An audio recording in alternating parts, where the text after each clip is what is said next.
ಎಲ್ಲರಿಗೂ ನಮಸ್ಕಾರ. ನನ್ನ ಹೆಸರು ಕಾರ್ತಿಕ್ ಐರಣಿ ಅಂತ. ಲಾಸ್ಟ್ ಅಂದರೆ ಕಡೆ ಶನಿವಾರ ನಾನು ಮೆಟ್ರೋದಲ್ಲಿ ಬರುವಾಗ ಈ ಘಟನೆ ನಡೆದಿದ್ದು.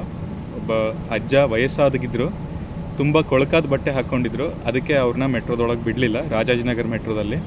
ಆಮೇಲೆ ನಾನು ಅವ್ರನ್ನ ಮೆಟ್ರೋದಲ್ಲಿ ಕರ್ಕೊಂಬಂದು ಅವರಿಗೆ ಯಾವ ಒಂದು ಗುರಿ ತಲುಪಬೇಕಾಗಿತ್ತೋ ಅಲ್ಲಿಗೆ ಬಿಟ್ಟು ನನ್ನ ಪ್ರಯಾಣ ಮುಂದುವರಿಸ್ದೆ. ಸೊ ಇದು ಒಂದು ಬಹಳ ಅಮಾನವೀಯ ಘಟನೆ. ಇದು ನಡಿಬಾರ್ದಾಗಿತ್ತು, ನಡೆದುಬಿಟ್ಟಿದೆ. ಇದು ಯಾಕೆ ಹಿಂಗಾಗಿದೆ ಅಂತಂದರೆ ಇದು ಟ್ರೈನಿಂಗ್ ಇಲ್ಲದೆ, ಪ್ರಾಪರ್ ಟ್ರೈನಿಂಗ್ ಇಲ್ಲದೆ ಇರೋದಕ್ಕೆ ಈ ಥರ ಆಗಿದೆ.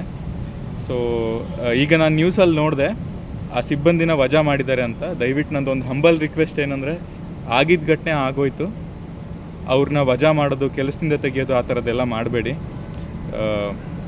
ಯಾಕಂದರೆ ಅವ್ರಿಗೂ ಫ್ಯಾಮಿಲಿ ಇದೆ, ಅವರು ಸಫರ್ ಆಗ್ತಿರ್ತಾರೆ, ಅವರು ನೋವಲ್ಲಿರ್ತಾರೆ. ಅವ್ರನ್ನ ಕೆಲಸದಿಂದ ತೆಗೆದ್ರೆ ಅವ್ರಿಗೆ ಜೀವನ ಕಷ್ಟ ಆಗುತ್ತೆ. ಸೊ ನಮಗೆ ಬೇಕಾಗಿರೋದೇನೆಂದರೆ ಭಾಳ ಸಿಂಪಲ್ಲು, ಅವ್ರಿಗೆ ಸರಿಯಾಗಿ ಸೆನ್ಸಿಟೈಸ್ ಮಾಡಬೇಕು ಈ ವಿಷಯನ. ಅಂದರೆ ಈ ವಿಷಯದ ಸೂಕ್ಷ್ಮತೆ ತಿಳಿಸ್ಬೇಕು.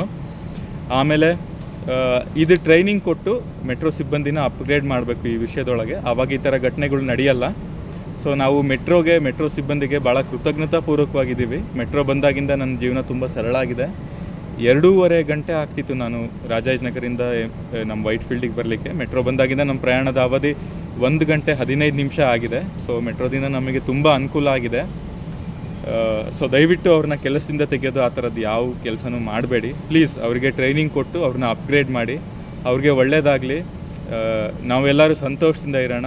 ನಾನು ಯಾವುದೇ ರಾಜಕೀಯ ಪಕ್ಷ ಆಗಲಿ, ಯಾವುದೇ ನಾಯಕನಿಗಾಗಲಿ ಯಾರಿಗೂ ಅಫಿಲಿಯೇಟ್ ಆಗಿಲ್ಲ. ನಾನು ಬಹಳ ಒಬ್ಬ ಸರಳವಾದ ಇಂಜಿನಿಯರು. ನಾನೊಂದು ಪ್ರೈವೇಟ್ ಕಂಪ್ನೀಲಿ ರಿಸರ್ಚ್ ಇಂಜಿನಿಯರ್ ಅಥವಾ Ken call it A scientist ಆಗಿ ಕೆಲಸ ಮಾಡ್ತಿದ್ದೀನಿ. ಇದು ಆ ವಿಷಯನ ನೋಡಿ ಅಲ್ಲಿ ಸ್ಪಂದಿಸಿದ್ದು ಬಿಟ್ಟರೆ ಇದಕ್ಕೆ ಬೇರೆ ಯಾವುದೇ ಅಸೋಸಿಯೇಷನ್ ಸಹ ಇಲ್ಲ.